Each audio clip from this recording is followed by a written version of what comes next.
Сайн байцгаана уу? Дүлгөөн Дон романыхаа 3 дугаар бүтээр та бүхэнтэйгээ эргэн уулзж байгаадаа таатай байна. За тэгэхээр 3 дугаар бүт маань эхлэхдээ 1918 оны 4 дугаар сард Дон нутгийнхан хоёр том хэсэгт хуваагдсан байна. Дүлгөөн Дээд Дон, Доод Дон гэж. Дээд Донны зарим тойргоос нь урд фронт явж исэн агсан казакууд нь ухарч яваа. Улаан армийн ангиутай нийлж тэднийг Доод Донны тойргийн казакууд мөрдөн хөөж мужийнхаа хязгаарлуу шахаж исэн. Тэгээд тэр Дон хэсгийн хүмүүс өөрсдийн казак хүмүүсээсээ л атмаараа контролч юмсан гэж ярьж хөөрж байсан. Мирон Григорьевич Морьтойгоо худалдаагаа хамт явж агаад Герман 3 цэрэгтэй таарад тэр 3 нь энийг юусоо Берлин руу аваа явчих. Жинхэнэ казак хэр байна да. Гэхэд нөгөө Герман нь бидэнд наад хоёр чи хэрэггүй. Зөвхөн морьд нь л хэрэгтэй. На морьдоо бидэнд өг. Тэгэд энэ морьо комендатаас ирж аваарай гэж тушаадаг. Тийнхүү тэр хоёрыг нэг Герман цэрэг нь цааш нь авч явав. За ингээл балардын байж тээ гэж Мирон Григорьевич бодсон ч уур нь хөрж нөгөө Германыг ч ганцхан тас гэж зохиол мориноос нь болгот. Нөгөө цуснаж болсон Герман бахиж босч ирэнгүүт нь арч ирдрүүн дахиад хүчтэй зохиод бошуухан шиг винт топог нь булааж авд. Тэгэл нөгөө үлдсэн хоёр Германыг харчаал наашаа арайч хүрээд ирчихгүй байлгүй дээ гэж бодвол Сэмэрхэн морио аваад тэр хоёр цаашаа зугатаач. Тэгэд зугатаагаад нэг казакинд очиод тэр казактай хамаг уучраа хэлээд бид хоёрыг морьтой минь хамт нуугаад өгөөч гэж хэлв. Нөгөө казакч тэр хоёрыг нуув. Тэр хоёр нуугдсаар үүрээр бушуухан шиг гүм хумгуу гарч гүйсээр доотлын тосгонд очиж санаа намрав. Тийнхүү германчуудаас мултарсан Григорий Беляхович маш их баярлан ойрлон та нар намайг дийлэн гэж байхгүй шүү хэмээн ойрлон. Тэр хоёроос хулгаалсан Винтова хартал баахан ирээж цараатсан байхын харж санаа амрав. Тэгээд тэрээр өөрийг нь аварсан казакт хэдэн ширхэг лир өгөөд манай лир хамгийн гоё амттай гэж хэлж бушуухан явчих. Тэгээ байж идэл тэрднийхэнд Герман офицер хурж ирээд та нар олигтойхон шиг засаг сонгоорой. Та нарт том засаг хэрэгтэй шүү. Пантели Боркович Герман офицерын үгийг тун дурамчхан сонсож тоосончгүй. Новочаркст залуухан офицерууд жигтэйхэн олчирч гудамжаар бөөнөр хөлхөлдөж зоогийн газар сууцгааж авгаа хүүхнүүдтэй шалиглан зугаалж атманы ордон шүүхийн хавцаа бужигналдж. Пантели юу мэл гайх. Үгүй яагаад ийм олон германууд энэ ч байдаг вүлээ? Тэгсэн тэнчээ 3 дугаар морьт корпусын дарга алдарт генерал ухаалагч сэргэлэн Георгийн одонд авьяаслаг жанжин генерал Красновыг ярьж байлаа. Зарим нь түүнийг муулж, зарим нь түүнийг сайлж түр тар болон хоорондоо маргалтах нь маргалтлаа. Тэнд нэг тухайн засгийг хэн өдөр тухай гэсэн сонгуул дотроо болж исэн. Нэг нь Краснов нэр дэвшиж, нөгөөхт нь Богаевский, Деникин гэсэн хоёр генерал нэр дэвшиж исэн. Аль тал нь нэг нэгэ муулж сайлж ярьцгаасан. Тэгтэл тэндээс нэг хүн нь ерөөсөө дүүрэхтэй Красновыг гэрж илтгэл тавиулъя гэд бүгдээрээ дэмжин алгаад ташив. Тайзан дээр ч Краснов гарч ирэхэд бүгдээрээ түүнийг сүр хүчтэй багталтайгаар харав. Үнэхээр л харахад жинхэнэ өндөр гойлог хээцэр генерал тайзан дээр чагсаалын маягаар идэрхэн нэр шиг гарч ирэхэд бүгд алган нижигнүүлэл хашгиргалахад тэр дом мужийг тусгаар тогтнуулах талаар товойлгон ярихад хүмүүс баярлаж бахиралдан сайш яв. Тэрээр ч сонгуульд яалж дүүргээс гарч ирлээ. Дүүрээс гарч ирсэн далимдаа шууд төрийн дуулалыг зохиож туг далбаа нь ямар байхыг шийдэж гарлаа. Тинхүүч дүрмээ дүүрэг хүүлийг баталж атман нь тэр авийнхаа дүүргийг зохицуулсанд бусад хүмүүс их л баяртай сайшаалтай байлаа. Герман цэргүүд Доноос морио усалцгааж Доны шинээр байгуулсан 12 дугаар хорооны бараг-ийн ахс нь Украины нутгаас сумслан илүү дутуу мууж газар эзлэх гэж байлцсаар байгаад Стробельскийн хавьд ясаа тавьцгаасан. Доны айрам зуны сүүл сард дом мужийн хилд хүрсэн. Ард урдаасаа нэмэгцээр яваад жинхэнэ айрмын дүр төрхтэй болсон. Донецк Слободыг эзэлж үзээдийн хот Бугаричийг бүсэлж авсан. Казакууд гараас авчин навчин тамхиа зогсоо зайгүй баг үлцгаана. Энэ үеэр Григори зуутуудаа давал явж илаа. Гэхдээ зуутууд нь 100 арай л хүрэхгүй. Григори христианат цуг Грээсээ гарсан цагаас хойш цуг хамт явсаар л байл. Тэд нэр алсыг зорж яваа нэлт. Эмээлийнхээ урдуур хойгуур зөндөө юм дүүрч даруулж, богцсондоо түнтийд хэмж гэж хүн болгон шинэлээ нямбаа их чинь хөөлжээ. Тэдэнд нэгэн захиа ирв. Энд бичсэн нь Аржановскд очиж 22 дугаар хороотой нин даруй хөдөл хийжээ. Латишев хурж ирээд тушаалыг Петрогийн гараас цугц татан авч хөмсгөө хөдөлгөн даргуур уруулаа умалзуулан уншив. Хөдлөөд гэж Петро хашгирав. Петро Гришкаг дуудан дагуулan гарч хоёулахна ярих юм байна гэв. Тэгээд Петро за дүү минь чи битүүр бол төрсөн ах дүүнэр би чамайг нэг л ойлгохоо байлаа. Чи улаантан руу уралчих юм биш үстэй гэж асуухад Григори мэдэхгүй байна гэж хариулв. Маргааш их л халуун өдөр тэд наранд наршиж халуунд хаалж уруулаа мань хатаж их л зут руу явж илээ. Григорич доторхос бодол сэтгэл санаа нүүмэрчсэн. Петрогийн үгийг дотроо эргэцүүлэн яахаа мэдэхгүй шаналан морин дээрээ явж байхын тэр. Тэгтэл тэр хоёрын аян замд нэгэн өвгөн охинтойгоо цуг явж байхын тэр. Григориг амтад сайхан урамлын цайгаар дайлж ундаалчаад Григори тэднийд хонхоор боллоо. Охин нь өндөр гойлог туранхай биетэй Григори руу харц шидсээр байлаа. Григорич тэрийг анзаарлаа. Өвгөн бушуухан унтаад хөрхмөгц Григори орноосоо бос нөгөө охин дээр очлоо. Тэр хоёр тас тэрж ханаж садчгүй инхрийлж наадлаа. Григори тэгээд босоод явах гэтэл тэр охин гарнаас нь зурчаад явуулахгүй байлаа. Үгүй чи тавилтаа яагаад байгаа юм бэ гэсэн чинь аав хэлэхдээ офицер хүн оролдоод байвал унтчихад амийг нь хаагаарай. Тийхгүй бол морийг минь аваад явна гэж хэлсэн. Аав тантай намайг унтсныг мэдэж байгаа. Манай нөхөр улаантантай нийлээд явсан гэхэд Григори тийм бие гэж хэлдэг. Маргааш нь казакууд түүнийгс ирэв. Аав нь маш ууртай түүнийг бүр зодж алхахаар гарцтай байсан ч Григори хажуугаар нь өнгөрч охинтой нь салах ёс хийчихэд явлаа. Григори явж явах замдаа байн эргэж харав. Нөгөө эмэгтэй нь гараараа сарвчлан ардаас нь нүдээ дагуулад харж байхын тэр. Григори дотроо жоохон ганцаардах гүнхрэх мэдрэмж авсаар цаашаага аяллаа үргэлжлүүлв. Мишка шоронгоосоо гарч гэрлүүгөө явсаар гэрийнхээ барааг болон гэртээ ороход ээж нь түүнийг инхрийлж үнсэж хилж таалж гарав. Мишкач ажил хайж тэр гацааныхаа агтны газар очиж морчин болохоор шийдлээ. Тэнд байсан нэгэн казак бүлээ биетээр мөр унж чадах уу гэд чаднаа л. Адуу сургаж ирсэн үү? Сургаагүй л. Их нэртэй юу гэхээр хаанаас та үгүй л ил. Эцэст нь манай хүн ажилд орч чаддیں۔ Түүнд 55 морь даалгаж түүнийг хариуцж оторлж явдаг байлаа. Фразер гэдэг нэг нөхөр догшин морийг сургаж Мишкад өглөө. Мишка бүхэл өдржингөө морины нуруунд дээрээс буулгүй явж 7 хоног амарна.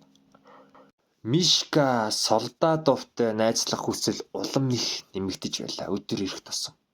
Солдатов бол ганцаардахын зовлон мэддэггүй бололтой. Байрандаа унтах нь ховор. Бараг л дандаа отортойгоо өөрийнхөө ов ухаанаар борлуулж насан туршдаа үүнээсээ өөр юм хийж яваагүй мэт ангөрөө хийх нь хаттай. Тийхүү Мишка солдатовтой очиж ярихад солдатов "Ингээд хүмүүс чамайг улаантнаас сурвж наашаа ирсэн гэдэг ахын үний юм уу?" гэд Мишка балмагтан "Гүй юу л та" гэж ирэв. Тийхүү тэр хоёр Ирэх мэдэл олж авах гэсэн гэхэд солдотовын нүдэн сэргэж юун ирэх мэдэл гэдэг үлээ чи надаа яриач гэхэд ард түмэндээ л ирэх мэдэлтэй болох гэсэн юм аа. Гэв. Тэгэхэд л солдотов гинтл уурн хүрсэн болтой. Чүмүү золиг казакуудыг боочлуулах гэж байсан юм байна. Чиний нармагч нэг буулгах юмсан гэв. Тэр хоёр ч барилцаад авлаа. Удалгүй тэр хоёр жоохон барилцж байгаа ноцолцсны эцэст би биенээсээ салахад солдотов би чамайг дээш нь мэдүүлэн дээ. Чамайг цаазаар авч албуул зохино гэв. Тэрхэн дотор Мишка энийг юусоо гяр салчий гэсэн бодолтой түртжээ. Гэхдээ түүнийг алсангүй зүгээр л зогсоод байл. Хаашаа гарахаа мэдэхгүй нүхэн дулсан хулган шиг л байлаа. Гэтэл Мишка түүнээс гуун намайг уучлаарай гэхэд солдотовын хараал хийлхэнч багсч. За яах би чамайг дээш нь хийхгүй.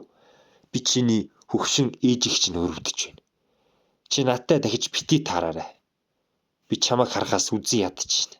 Би ийм хүмүүс дургу гэж хэлээ тэр хоёр хоорондоо юу ч ярихгүй салж явцгаадаг. Түүнээс цааш үүнээс цааш тэр хоёр дахиж таараагүй гэдэг. Удалгүй Дон нутагт их цэргийн атман Краснов өдөрдох зөвлөлийн дарга гадаад явдлын хилцэн эрхлэгч хушууч генерал Богоевский, армийн байр сууцны ерөнхий захирагч Хурандаа Кислов, атман Пилонов гэх мэт том хүмүүс ирж уулзалдаг. Уулзалтанд ирсэн томчууд би бинийг харан нэг нь цонхиж нэг нь ядарсан царайтай байхыг хараадаггүй. Ямар их хөтлөө вэ? Яасан яд руу харагдж байна гэж би бинийгээ ботроо бодцгоо. Уулзалт эхлэхээс өмнө мэдэгдэх нэг зүйл байна гэж Краснов хэлв. Тэр нь та их орныхоо дайсан нэр төрөө алдсан дайсны этгээтэй холбоо барьж тэдний тусламжийг ашиглахдаа чухам ямар зүйлийг мөрдлөг болгосон бэ гэдгийг мэдэж болгосон болов уу гэж асуув. Тийхүү тэрний яриаг хүмүүс нэг тоосонгүй. Тэрээр үргэлжлүүлэн би Дон нутгийн казак 5 сая иргэнийг төлөөлөн үг хэлж байгаа гэж Краснов уцаардлан хэлэхэд Алексей болон бусад Богоевский бас хүмүүс түүнийг анхааралтай сонсон. Удалгүй нэг нь яриаг их давгүй өөрчилж Дон болон сайн дурын армийг нийлүүлж нэгдсэн командалтай болох тухай асуудалд шилжиж оров. Удалгүй тэд нэр бие биенийхээ армийн талаар ярилцсан хоорондоо таарч тохирохгүй гэдгээ мэдв. Удалгүй Хурандаар Ясняский яриаг өөрчилж хоол ундаа эдэлсэн хөгжилтэй байдал руу оруулав. Байдалч намжив. Яг тархын алдад Денишки Романский нударч нэгэндээ хэлээд Краснов руу заагаад мужийн хинжээний Наполеон доо шал тэнэг амтай. Наадах чинь гэж шимрэхэд Романовский нэмсгэлв. Түнжин муудаж дайсагналцах шинжин ороод л тарцгаалаа. Улмаар тэдний хоорондын харилцаач муудлаа. Сүүлдээ бүр казакийн Доныг Германы хүнжилд орж мөнгө олдог яахан гэж шилжээ. Тэгтэн генерал Денисовын эгдүү хурж хэрв Донгийн засгийн газар янхан бол сайн дурын арим тэр янхны юмар ам зуудаг муур аж таарна гэж хэлжээ. Аль хамаг зөрөгтэй дайн тулдаанд хижиг дахал шархны халуунаас үхэж үрэгдээд харин хувьсгалын жилүүдэд нэр төр нинжин сэтгэлээ нэг мөсөн алдсан бусд нь араатан чон шиг ард талд нь нуугтан үлдэж цаг үеийн байдал ширүүсгэд бузар муухай өтөг баас шиг дээшээ хөвж гарч ирж байлаа. Ийхүү Доны атман Краснов эрхэмсэг хийзэн хаан руу захиа явуулж түүрэндээ бид нар бүгдээрээ тусгаар тогтномоор бид нар шудраг зүйлийг хүсэж чинь бид нарыг бусд нь байлгаадаг бид нарыг өөрөө илүү харж хайрл гэж бичсэн. Гэхдээ энэ цагтлыг хаан руу хүргэж явах дэлмаар нь цаанаас нь бус хүмүүс хивэлж аваад хоорондоо дамжуулаад уншицгаацсан их л энэ талаар хоорондоо ярьж байлаа. Горчаков Листницыг дагуулж хоёулаа манайх руу явъя. Би чамайг захиандаа бичдэг болохоор манай эхнэр хүүхэд чамайг мэднэ гэд. Тэр хоёр Листницкийг рүү явлаа. Листницкийг харсан эхнэр нь бөөм баяр болоод шууд хүүж ирээ лом өмгөө үнсээл. Үнсэж байгаа нь пулеметийн дуу тачигнаж байгаа юм шиг. Гээл дугараал. Үнэхээр аимшигтай гал ус. Лестницкий ч тэдний гэрт овоо хэд хонлоо. Айл хүндрүүлээд байгаагаа мэдж байгаа ч гэсэн өөрийнхөө таньдаг айлд очиход нэг л дургу үрээд байла. Тэгэл бүхэл өдөржингөө алимны модны үлэн шартаас тоос манарсан сүүдэр твтэж юм бооход зориулсан сэрчгэр муу цаасанд яруу санд руу хэвлэгчээ болсон сонныг уншмар болж байгаад хөөж ноцортлоо унтдаг байлаа. Харин цагаан толботой хөөхөн мууралт Лестницкийн сэтгэлийг шаналгаа хуваалцаж битүүдээ гэрийн эзнийхээ авгаатай хардаж Лестницкий хажууд ирж амсгаад нэг хөвтгөд Лестницкий түүнийг илж өрөвдсөн янзтай мөрөөдөөдөө чимэн мүлцгэр ногоонүүдээр мөн л гунигтай ширцээр гэж шивгэндэг байлаа. Түүнийг ингэж ганцаараа гунхирч байгааг нь Горчаковын авгаа анзаарч яриан түүнтэй их л нухацтай хянар боллоо. Тэрийг нь далимдуулан Лестницкий өөрлөөр хандрав. Тэгтэн чи одоо яаж солиорч байна? Найзынхаа тангарыг таслах гээ юу? Би чамайг ямар мэдэхгүй ш. Чи надад сайн гэдэг чинь би мэднэ. За энэ дими балаа явдлаа орхий. Би чиний тийм таньдаг хонгорчин биш шүү, ойлгов болов уу гэд гар бариад саллаа. Үүнээс хойш Лестницкий их л өөртөө гутаж өөрийгөө дотроо зэмлж байлаа. Тэр хоёрын ч хамралтан дуусч буцаад дайн руугаа явлаа. Хөөрхий ихнэр нь үүлээд булцгар гацраа их л эвгүй зулцгануулан хөлнө. Түүний Лестницкий атар ронгон зүйл мэд биширч явлаа. Сэтгэл дотроо түүнийг тээсээр. Тэр хоёр дайдад явтал хөөрхий манаа муу Горчаков гидсээ яруулхан тэр. Тэгээд гидсээ дотор нь хийсэн янзтай үхэх гэж байгаа хүн шиг. Лестницкий чи намайг сайн сонсч. Хэрвээ би үхчүүл чи миний их нэрийг хайрлаж аваарай. Тэр сайхан эмэгтэй шүү гэхэд Лестницкий юу ч дуурдаггүй. Тэгэхээр гарын татаад чи хайрлна гэж надад амл ихтэн. За тэгья гэж дурамжуух хэлдэг. 2 хоногийн дараа Горчаков гидсээ цуулцсан байгаа бие даахгүй үхчихлээ. Түүний маргааш нь Лестницкий ч гэсэн гартаа буудуулан хөлөндөө ч гэсэн буудууллаад. Тэгээд тэр бүр бэртээ дэмжлэг татсан чинь түүний гарыг нь тайраад ямар ч нэмэр байхгүй гээд гуйыг нь ярж дотор нь байсан яснуудын түүгээд золттой л үүлж гашивж орилж хачгарч байсан. Тэр идгсэн даруйдаа л бушуухан шиг л ойлгаа дээр очлаа. Тэгээд юу л да танаа нөхөр чамайг надад даатгсан гэхэд нөгөөх нь би мэдсэн гэв. Яаж мэдсэн гэхэд нөхөр нь сүүлчийнхэн цахиан дээрээ тэрийг бичсэн байт.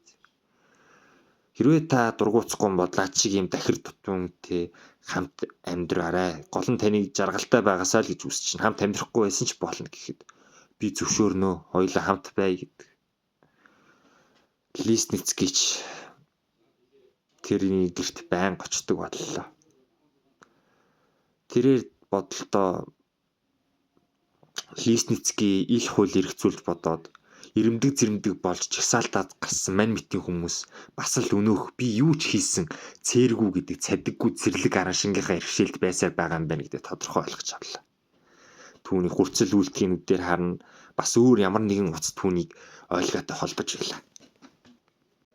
Ойлгааг хүнд хэцүү үг гашуунаасаа салаагүй байхад нь хүртэл түүнийг үхэж үргэцсэн Горчаковтыг хардаж эзэмтэн шалиглах хүсэл нь бадарсаар байлаа. Ер нь ингээд дайнд явж дарь үнэрсэн болсон үйл явдалд харалхан болтлоо автагдсан хүмүүс нь зөвхөн өнөө маргаашаа бодоод юу ч хийхээс буцахгүй байдаг. Тэрээр гэрийнхэн рүүгээ захиа бичдэг. Би гэрэлсэн удахгүй их нэртэйгээ жимстэд очно гэж аавта нэггүй цагтл бичиж мэдгэцсэн. Би хийх юма хийж дууслаа. Би мах бод сэтгэл санаагаараа зэрэмдэг болсон над шиг эрт зэрэг болох хүн өнгөрчээ. Би эцэж ядарлаа, бууж өглөө. Би таныг нэг гараараа тэрмээр байна ааваа гэж захидлаад өгсөжээ. Тэрээр явхахаас өмнө 7 хоноод явхаар тогтож ойлгаагийн тонлоо. Өвөр нийснээс хойш ойлгоо зүс царай алдагдж мэдгэдэггүй зулбач өрхөв. Тэр үнэхээр л зовж сэтгэлдээ гутарж байгаа нь илт байл. Евгений дотроо Жаксын яг бодоостой жимстэд очин 4 хоногийн дараа гэж тэр ойлгоог дагуулна. Жимстэд ирж аавтайгаа ойлгоог танилцуулахад аав нь түүний тасарсан гар, мухар гарыг хараад сэтгэлээр хөндлөхгүй гэсэндээ өөр юм ярьж амхандаа л түүний сэтгэлийг өргөж байл. Ямар шүүгэн байна да гэд ойлгоор харахад ойлгооч гэсэн талархуу штэ инээж байл. Бидээ их л таалагдлаа да. Тэгээд ойлгоо Аксиньятаач тааралдаад энэ яасан сайхан хүүхэн бэ? Тэр хэн бэ гэж асууд. Тэгт нь Евгений наа чи манай гэрийн зарц байгаа мó гэж хариулдаг. Евгенийгийн аав хөвгөө нь Аксиньятай их л муухай хандчихлаа. Тэгээд Евгенийг дуудаад чи юу н цаад Аксиньятайгаа яахаар байна гэхэд мэдхгүй юм да аав минь гэж шууд хүннээ хэлдэг. Тэгвэл би мэдчих. Цаатхандаа мөнгө өгье гэд үз. Манайхаас яв гэжгүй. Би өөр хүн ажилд болж авъя гэв. Евгений ч шууд зарц нарын байр руу очлоо. Аксинья тэнцээ буруу харцсан гурил зураа сууж ахын тэр. Тэр хоёр ч уулзаад би чамд хэлэх юм байна. Намайг дагаад яв гэж Евгений хэлж Аксиньяг дагуулад. Аксиньяч хуучин харилцаа нэргэд сэрэх юм байна да гэж маш их баярлан тэгээл та гэж нэмсгэлээ арын дав. Тэгээд гараас нь барих гэтэл Евгений гараа бушуухан шиг татаад авахт нь л Аксинья юу болоод байгааг ойлгодог. Тэгээд би чамайг эндээс явуулмаар байна. Би одоо их нэрс зүудэртэй болцсон. Чамтай ханилж амьдрч чадахгүй. Би чамд мөнгө өгье.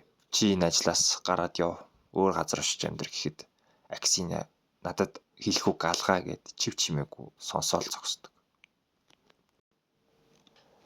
Гошевой тэр баяалд гацааных нь ахтныг маш сайн хийжсэн. Гошевойг сүрэнгийн захиргааны мэдлэлд ирүүл гэсэн тушаалыг 8 дугаар сарын ихээр ахтны даамал аавав гэж хэлдэг. Мишка явж явах замдаа нүдэндээ ч итгэсэнгүй. Үхсэн байна гэж хүмүүсийн яриад исэн Стефан Астахов түрээрээ явж байх нь тэр. Тэр хоёр уулзаж юм ярьлаа. Стефан манай гацаагаар сонин сайхан юу байна? Хажуудлын хөрш Милохов миндүү гэхэд миндээл. Таны хүмүүс үхсэн гэж яриад байсан. Яагаад гэж ярьсан юм бол гэхэд би 2 удаа шархацсан. Казакууд намайг хайцсан.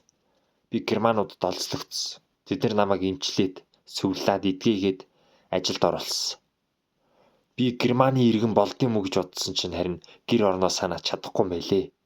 Тэгээд би хүрээд ирлээ гэдэг. Та тэгээ захиа бичихгүй яасан бэ гэхэд захиа бичихгүй надад алга даа. Гэхдээ таны хуучин эхнэр чинь байгаа шүү дээ гэхэд тэрнтэй би хайлт сууха болсон шүү дээ гэж хэлдэг. Аксинья нөгөө Григоритой хിവэрээ юу гэхэд үгүй салчсан шүү дээ гэхэд тийм би гэд тэр хоёрыг яриад дуусна зам салцхаадаг.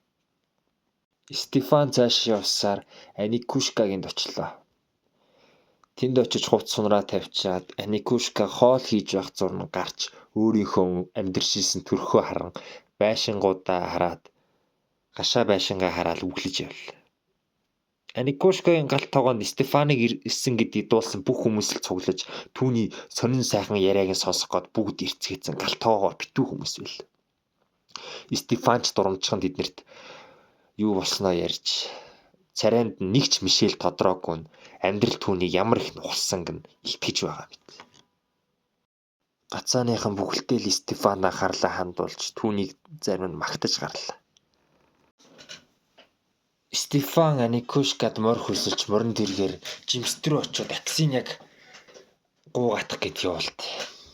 Төд бодлогүйч Аникушка ирлээ Стефан баахан асуултаар асууж шалгав. За яасан?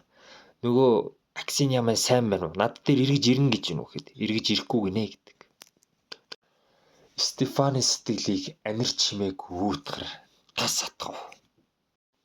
Удалгүй хэд хоногийн дараа Стефан Жимс хот руу Аксиньятай уулзахаар очиж Аксиньятай ч уулзлаа. Аксинья айснуудээр Стефаныг харан яах гэж ирэв гэв.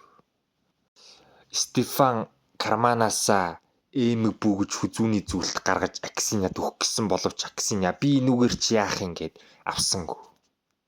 Аксинья хонгор найз Стефан минь үрдэн чи юугаа бодож байсан хүн бэ? Чи миний хамаг залуу насыг үрэн таран хийсэн.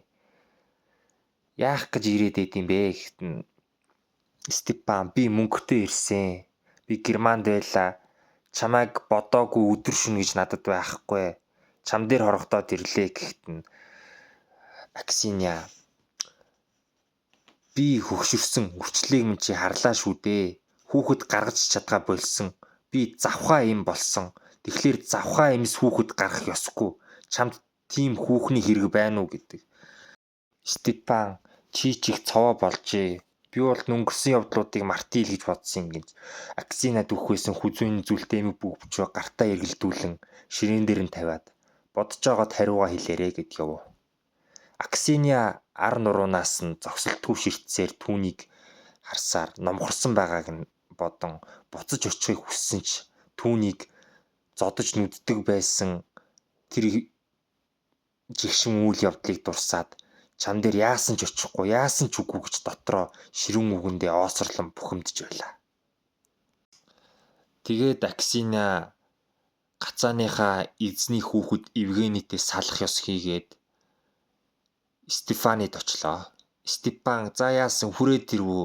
Дахиж явахгүй өстэй гэхэд нь хуучин төрхөө Аксинья хараад явахгүй гэж огцомхон хариулв. Энэ үеэр Григори 100-удаа дагуулan булгийн хүйтэн усыг ундаалж байлаа. Гацааны цааттай километр хэр зайтай газар дайсан казакийн тагнуулууд байгааг мэднэ. Эднийг барья гэж Митка Григоригоос зөвшөөрөл ирж хоёр тишээгээ салан тэднийг барихаар төлөвлөгөөгөө эхэллээ. Тэд нэр хорооноосоо холбоо тасарсан боловч байлдаад үзье гэж шийдлээ. Григори дурангаараа харахад дарга нь хамгийн урдаа явж байгааг хараад гайхав. Тэгээд эднийг комиссарууд нь төрүүлж явдаг байх нэ. Эн чинь л баатарлаг хэрэг байна да гэж Митка Коршунов шагшран инэв. Таминэ хараач Улаантан гэдэг чи ийм л улс байх нь гэлзв. Тэд нэр ч дайрч орон пулемет учир зүггүй тачигнав. Григори барагцаалж бодоод бүгдэнд нь бэлтгээд гэхэд олон бууны замаг араатны шүтчийг тачигналдав. Зарим нь хөвтөөд их хатуу шороог сэлмээрээ хонхоолох гэж оролдоно. Улаантангууч наашаа дөхөж ирж тэдний яриаг нь сонсоход газар орныг эзэмшнэ гэсэн бүдэг хөөс салхи шиг хөөлрөн сүртэйгээд түрээдсэндаа дахиад нам гүн болоход казакуудыг дүүцэн шуугилдаж дунд игнээс нэг нь инээ талдаж хавчилцаад та нар сонсож байгаац газар орныг эзэмших санаатай гин шүү гэж заваа мухагаар хараагаад Григори Пантелев би тэр морьтой явааг нь явгалж орхи ганц дарж орхих уу гэв.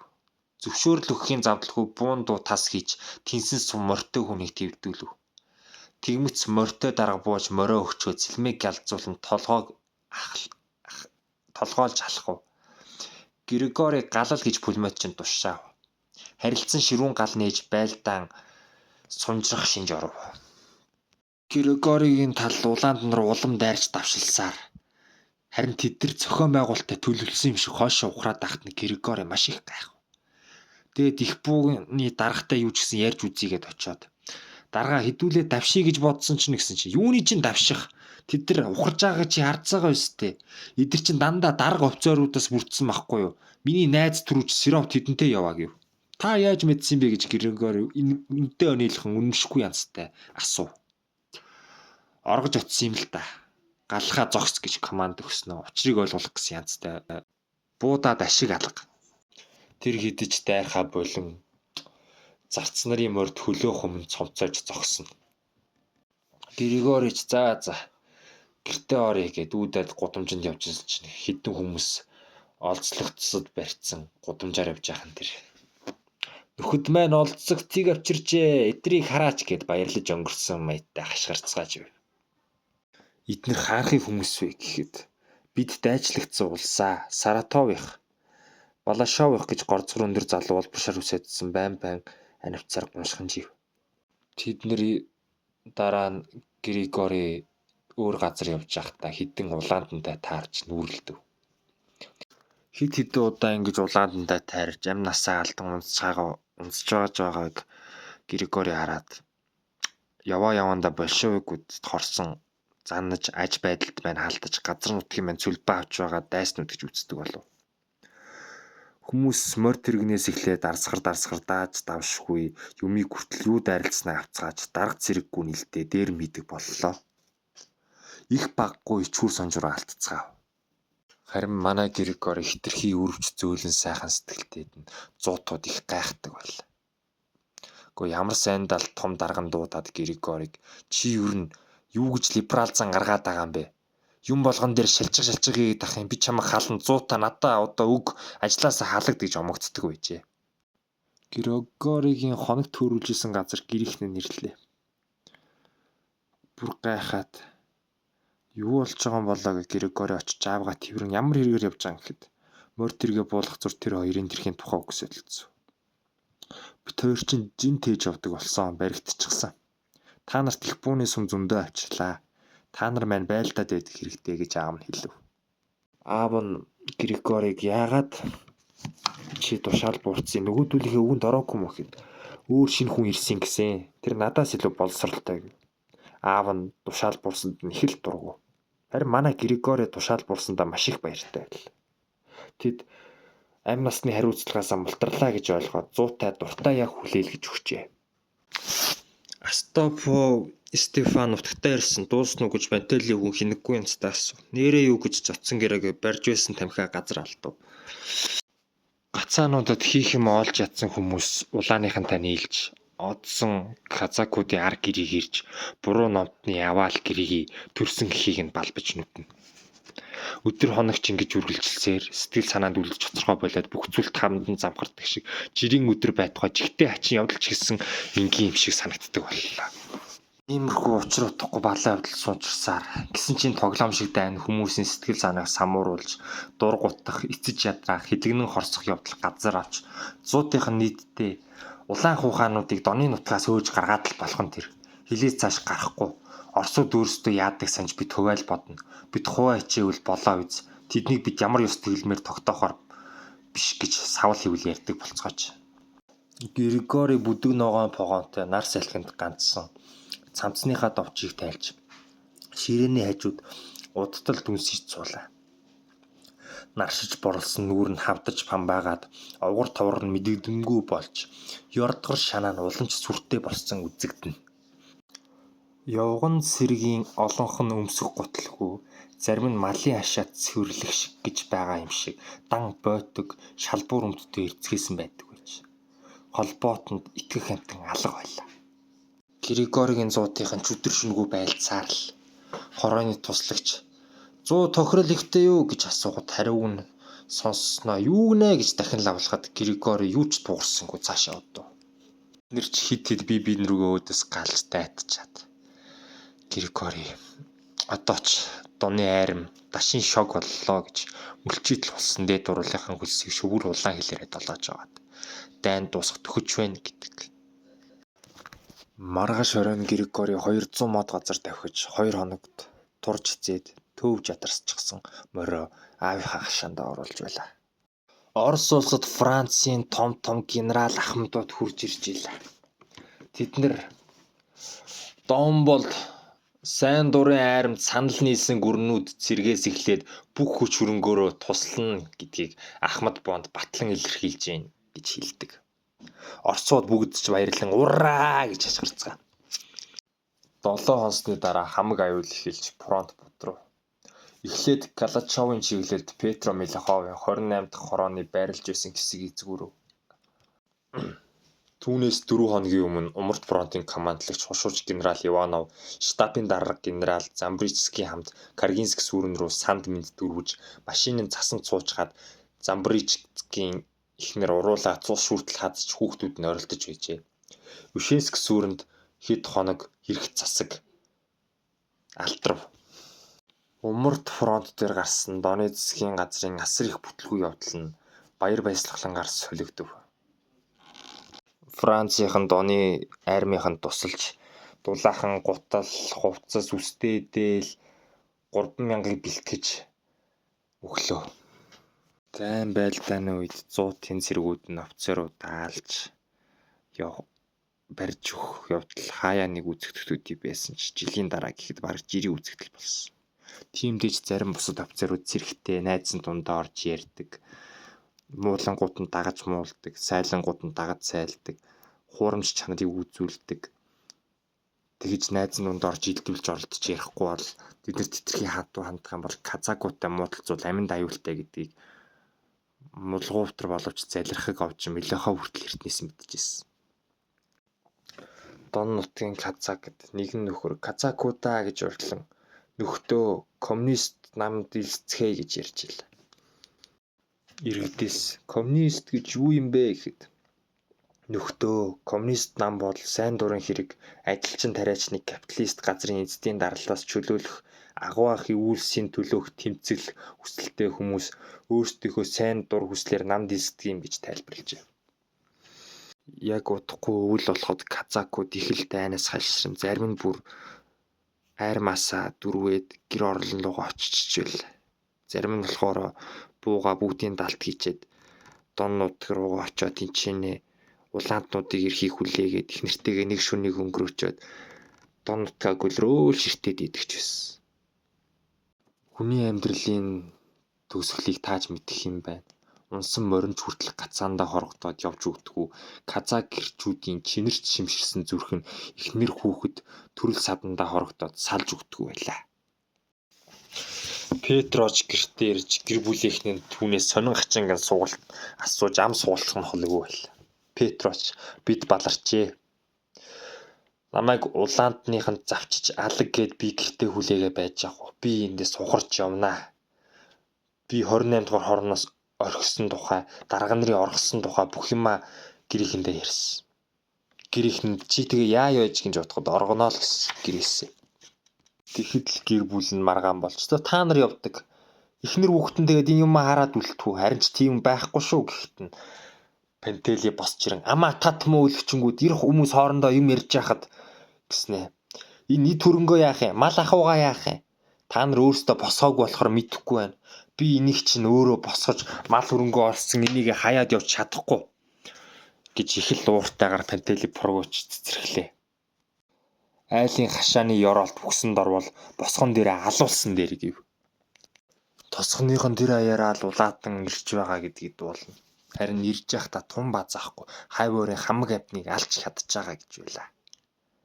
Пантелевичийн гэрийнхэн нүүн гэж бөөн юм болж ирсэн нь гинтл бүгд нүүхэргүй болж бүгдээрээ баярлалаа.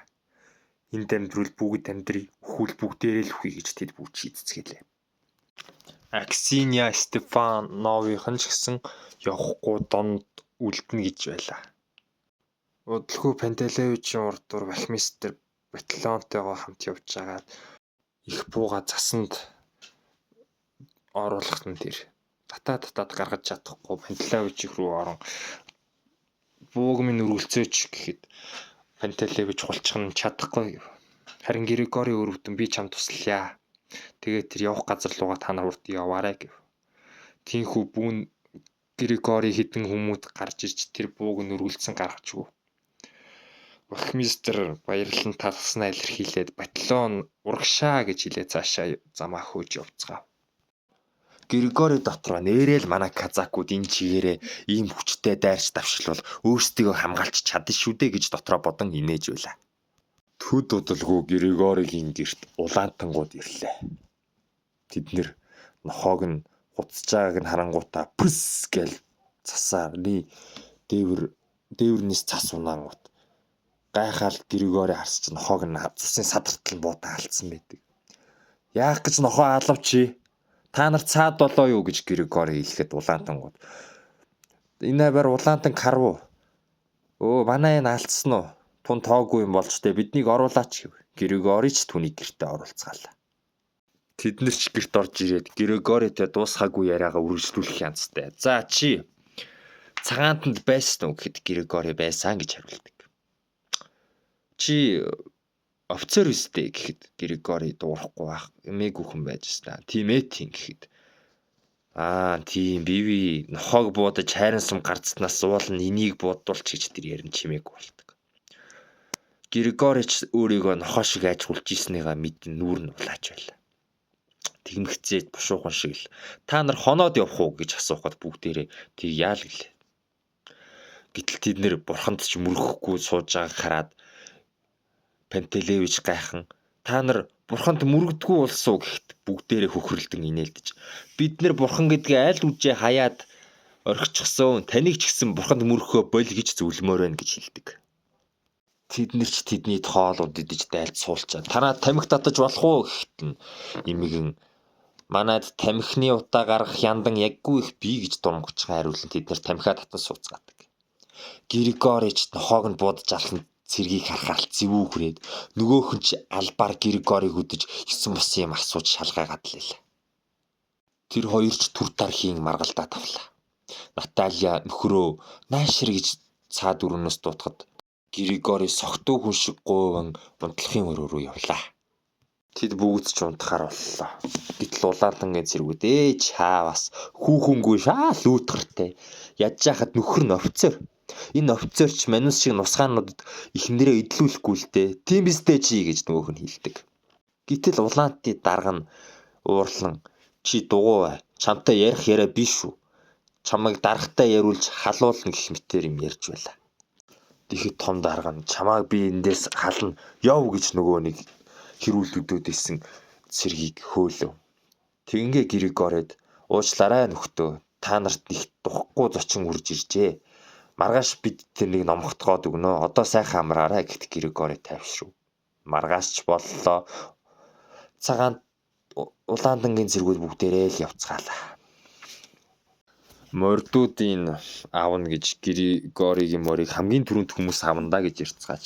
Гэтэл маргааш өглөө нь Григори морио хартал морин доголцсон байлаа. Яагаад тийм болгосон бол гэхэд аав нь зөрүүд доглуулчихсан байлаа. Өвгний аврагч аврав. Григоригийн амьдардаг гацаанд нь сонгуул болохоор төхөж сонгуулийг зохион байгуулж байгаа хүн нь сонгуулиас өмнө юуны түрүүнд та бүхэн зэвсгээ хураалгаа. Зэвсэг гэр оронд байхад хэрэггүй зүйл. 3 хоногийн дотор бүгд зэвсгээ хураалга гэж хэллээ. Казакууд ч бид нар чинь дайны байдалд байгаа биш үлээ үгүй илүү. Яхаараа зэвсгээ хураалгадаг үлээ гэхэд захиргаан хив хавыг сонсцгоё. Хэрвээ буугаах зэвсгээ хураалгахгүй бол цаазаар авна гэдэг. Хэд хоногийн дараа бүгд л буугаа хураалглаа. Харин Григори өөртөө нэг бууг үлдээгээд бусдын үг хураалглаа. Зөвлөлт засгийн газар Григорийг барьж аавна гэж хайж 90 сурвалжладаг боллоо. Григоригийн гэрт очисон боловч Григори өөр тийш явцсан байсан л. Төд удалгүй Григори Петро буюу төрсөн ахыгаа үхсэн гэдгийг мэдлээ. Тэгээд оршуулганд нь ч явлаа. Зогцыг нүргэжч барьлаа. Доглон нүлмэс туслууллаа. Григори 100-ыг ахалж авдаг байсан бол сүүлдээ бүр бүхэл бүтэн дивизионыг ахалж захирж авдаг байл. Тэр ийм олон хүнийг захирж байгаагаа өөрөөрөө маш их бахархаж бас айдас төрж байлаа. Казакууд ч үр тожид байгаагүй маш том тулаан дайнд орж бүр сүүлдээ сумгуудаж цагаан будааныхаа гацаа давирхааг өгцгөө гэж ард иргэдээсээ хүртэл нэхэж ард иргэдэн ч хамаг байдгаа цэргийн штабт өгч байлаа. Дөлгөөн дооны казакууд дөлгөөн дон нуураа гаталж цаана гарч улаантангууд ирж байгаагаас зугтах гэж бөөндөө шийдэн эхлээд явцгаалаа. Мэдээж эхлээд 100-ийн айрам цэрэг цагдаа нар нь дон нуурыг гаталж араас нь ардын хүмүүс казакууд дон нуурыг гаталцлаа. Ингэж явах хоорондоо Григори Стефан тайж таарж мэд мэдэв. Аавтай гайж таарж мэд мэдээд юм яриад өнгөрдөг. Харин улаандангийн талд Мишка орцсон байдаг. Та яд мартсан байвал Мишка гэж нөгөө Аксиньягийн хүүхэд нь өнгөрцөн байхад нь далиндуулж хормоог өсгдөг баяны хүүхдийг хэлж байгаа. Тэр Мишка казакуудынхаа эсрэг дарж казакуудын гацаа тусхныг шатааж алж хядчихийдэг. Манай Григори Аксиньяг санаж хүлээстэй. Тэгээд бүр нэг удааныг цэргээ чи Аксинья руу яваад энэ захиаг өгөөтөх гэдэг. Тэгээ нөгөөх нь цэрэг нь яваад Аксинья тэр захиаг өгсөн чинь хоёулаа хамт амьдрья хүрээ дээр Аксинья гэд Григори бичсэнийг хараад хувцаа бушуухан шиг бэлдээл Аксинья чи бөөн баяр болол. Тэгж байгаа л чүүтэй айтай Григори дээр очиод тэр хоёр ч хамтдаа байгаал. Тэгж явахдаа л Аксинья анзаарсан. Энэ Григори гэдэг юм сэтгэл зүрхнээс минь арилгааргүй маш тод үлджээ. Григорич Аксиньяда хэлэн би гэрлүүг очиж ирэхчээд ирье. Гацаа руугаа явчаад ирье гэхэд Аксинья дуртай дургу түүнийг явуулдаг. Григори гэртээ ирэхэд аав нь түүнийг Аксиньятайгаа эргээд нийлцэн гэдгийг мэдчихсэн. Яаж мэдчихв гэж Григори их л гайхна. Та яагаад гацаанаас нүгээгүй юм бэ? Гэр орноос сайхан юу вэ гэхэд би гал голомтоо сахиад үлднэ. Эндээс би явлаа гэдэг хаашаа явах вэ?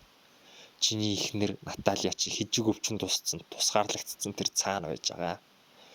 Григори би яваад аваад ирэх үү гэхэд аав нь хэрэггүй өстэй өвчтөе хүнийг. Би эндээ үлднэ чи одоо явдаа гэж Григорид хэлдэг. Удалгүй аав дээр нь Мишка ирдэг. Мишка улаандны талд орцсон. Адилхан казак хүмүүсээ алж чадж байгаа. Их орон руугаа бууш хагаасан. Адгийн ятан гэж Григори аав түүнийг хараадаг. Мишкач Григоригийн аавтай жоохон маргалдчихсэн ал буудаад алчдаг. Тэгээ байшингийн шатаагаад гал асаж энэхүү 3 дугаар бүлэг дуустдаг. Тэгээ дараагийн бүлгээр уулзтлаа түр баяртай.